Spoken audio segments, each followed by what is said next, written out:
Welcome to LKT Stories, a place to share stories full of emotions and surprises. Now, let's dive into this special story. I'm Lily, a stepmother approaching her 40th birthday. Today, I want to tell you my own story, a story that even now, when I tell it, my heart still feels heavy. Everything happened day by day, persistently, like a never-ending nightmare. I didn't know when it would stop, and that made me even more confused and desperate. The story begins one afternoon when my husband Brandon was away on a business trip. At home, it was just me and his two sons, Jacob, 20, and Eric, 18. Both of them are adults, but because I am the son of Brandon's ex-wife, I always keep a certain distance, trying to keep my role as a stepmother from affecting our already sensitive relationship. That afternoon, I was standing in the kitchen preparing dinner. It was so quiet that all I could hear was the clanking of knives and the smell of food coming from the stew pot on the stove. Suddenly, from the hallway upstairs, I heard hurried footsteps. Before I could turn around, Jacob appeared with a panicked look on his face. "Mom, come up here right now. Eric is about to die." His voice was urgent and full of worry. Hearing that, I dropped everything I was doing, not having time to think, just running after Jacob. My heart was pounding with fear. What did he's about to die mean? Did Eric have an accident? Or is he sick? The questions kept popping up in my head, urging me to hurry up. When I reached Eric's door, I had no time to prepare myself mentally, when the scene before my eyes made me freeze. Eric, with his thin, slender body, was standing there, completely naked. The light from the window shone in, revealing every line on his body. Eric smiled, a smile I couldn't quite place. It wasn't a happy smile, nor was it one of pain or help. There was something strange about it, something that made me shiver. "Eric, what are you doing? You stood still?" My voice trembling with shock and confusion. I tried to look away, but the image was so deeply engraved in my mind that I could never forget it. Before I could react, Eric quickly walked over, grabbed my hand, and pulled me into the room. His gesture was both decisive and unexpectedly forceful. I panicked, trying to struggle, but before I could do anything, the door behind me closed with a click. Jacob, who had just led me here, stood blocking the door, his eyes looking at me with confusion. It seemed to imply both complicity and hesitation. "Jacob, open the door. What are you doing?" I turned around and shouted, trying to stay calm, but my voice was lost in panic.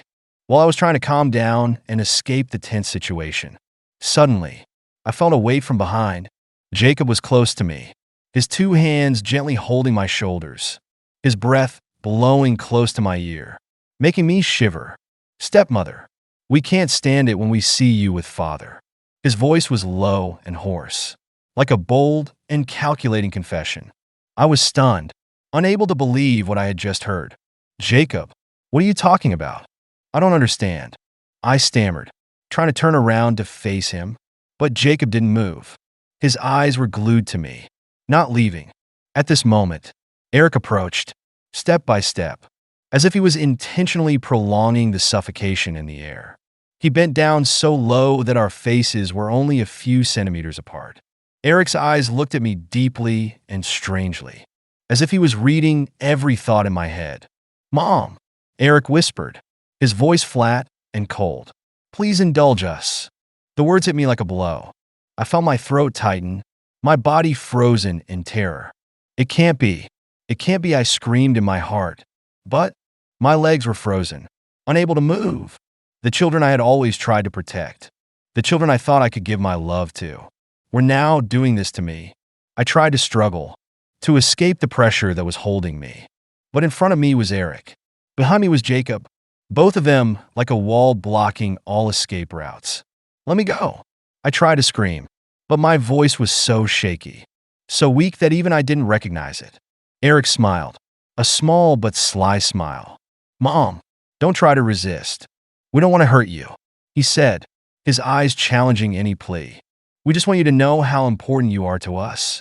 Eric's tone was even, but every word he spoke was like a knife cutting into my sanity.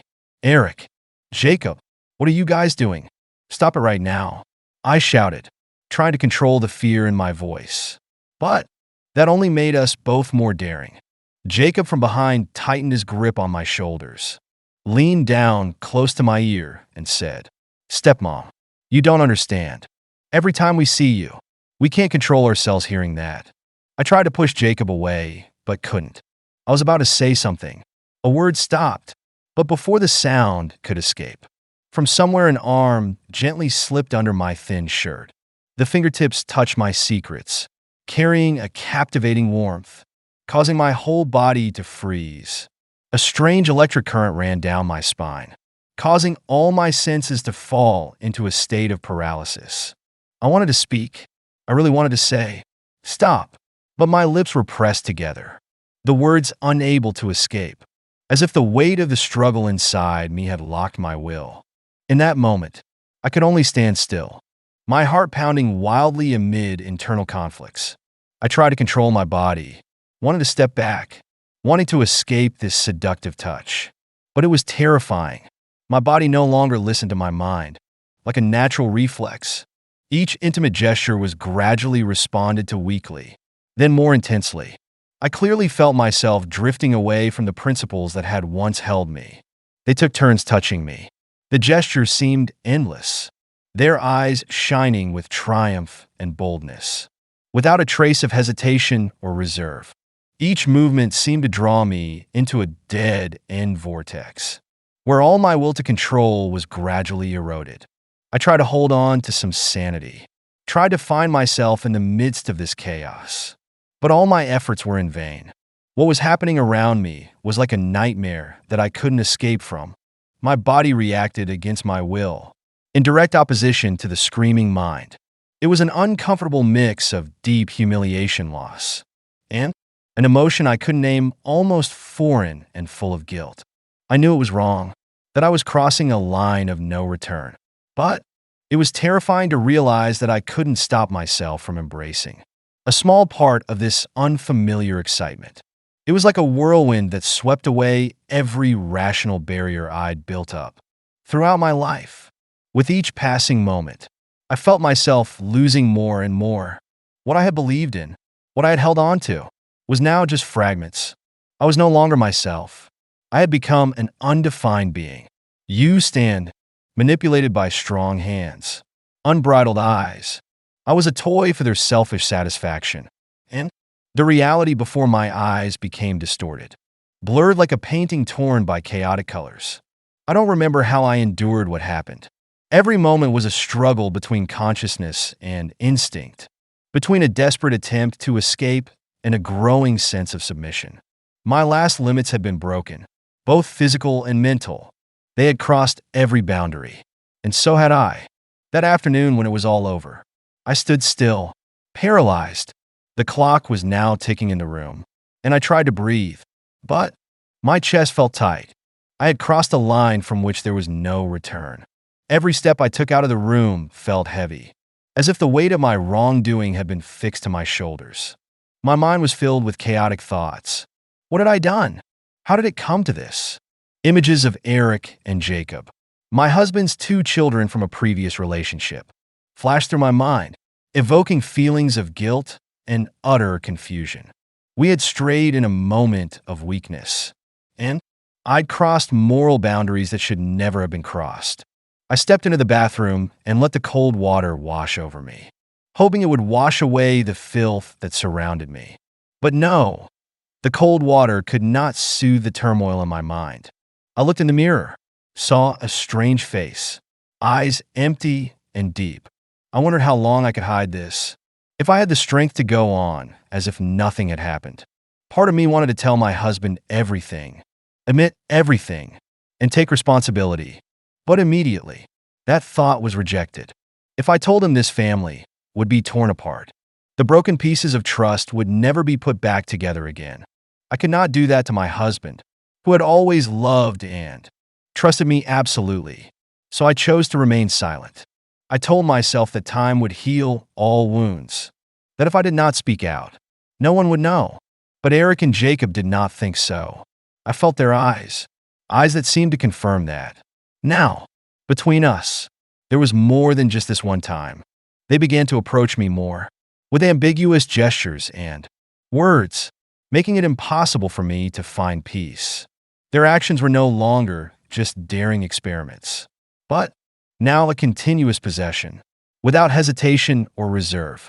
Every time Brandon left the house, both Eric and Jacob seemed to become different people, bolder, stronger, and completely leaving no room for me to resist.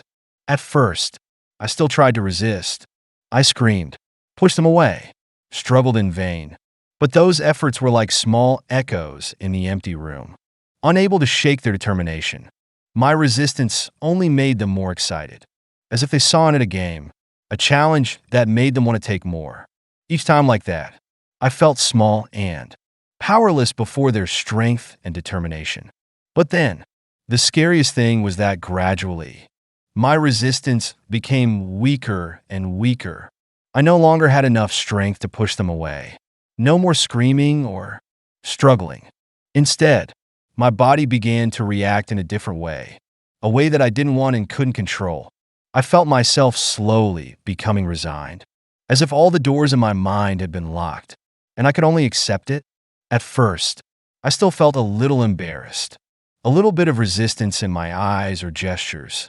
But as time went on, that feeling gradually disappeared, giving way to emptiness. I no longer had the strength to think much.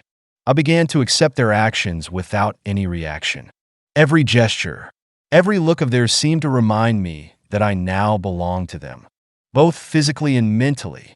Eric and Jacob seemed to notice the change. Their boldness became more and more obvious. No longer hesitant. They no longer had to probe nor wait. Instead, they took me whenever they had the chance. They turned these moments into a habit, and I, from a fierce resistance, now became a passive person, accepting everything they imposed. I knew clearly that this was wrong, that it crossed all the boundaries that a woman could endure. But it was terrifying to realize that I no longer had the strength to refuse, no longer had the will to fight. My mind had been worn down, and my body had learned to accept it as inevitable. I felt like I no longer belonged to myself. I was just part of a never-ending cycle, a game I could never control. Gradually, I lost all feeling. All that remained was emptiness, a dull ache that I couldn't name. I didn't know how long I could continue living like this, and if I would have the strength to get out of the hole I had fallen into. Those days became an endless loop, where each day that passed only brought more darkness to my life. I didn't know what to do anymore. Every night, lying next to Brandon, I watched him sleep soundly, his face so peaceful that it made my heart ache. He had no idea what was going on behind his back, no idea that the wife he loved and trusted was carrying such a dark secret. I wondered if I should tell everything to end it all, to free myself. But if I did, what would happen to this family? Would Brandon ever forgive me? Or would he leave forever? Part of me wanted to confess everything, to kneel before him, to tell him that I was wrong, that I wasn't strong enough to stop it from happening in the first place. But the other part, the scared and weak part, prevented me from doing so. I was afraid of losing him, of losing the family we had built together. I was afraid of his disappointed eyes, afraid of his reproaches, afraid of an irreparable breakup. But if I continue to keep quiet, how long will this last? How many more days can I endure like this? Eric and Jacob show no signs of stopping, and I myself am sinking deeper and deeper into the quagmire of resignation. I am losing control of myself, and that scares me more than ever. I need a way out, a way to save myself and this family. But I don't know how. I want to ask you, should I tell everything? Or should I keep quiet and try to live with this burden? Please give me some advice. I can't go through it alone anymore. From my own story, I realized that silence is never the right way to solve any problem. Small mistakes, if not faced and handled promptly, will become big cracks, threatening to destroy the most precious things in your life. When you choose to hide, not only do you live in torment, but you also create opportunities for others to continue to hurt you. I want to give everyone a sincere advice. Always be brave to face the truth, no matter how difficult it is. None of us are perfect, Everyone makes mistakes, but what is important is how we choose to fix it. Silence only makes you lose yourself and those around you. Seek support from people you trust, from family or experts. Sometimes just one person listening and understanding will help you find a way out of seemingly endless deadlocks. Likewise, never let fear make you a hostage in your own life. Strength does not come from hiding mistakes, but from admitting and finding ways to fix them. No matter what the outcome, at least you have tried to keep the true values in your heart and protect the most precious things: self-respect and dignity. My story ends here. I am at the crossroads of silence, confession, or escape, but I cannot go any further. I don't know what to do, nor how I will end it all.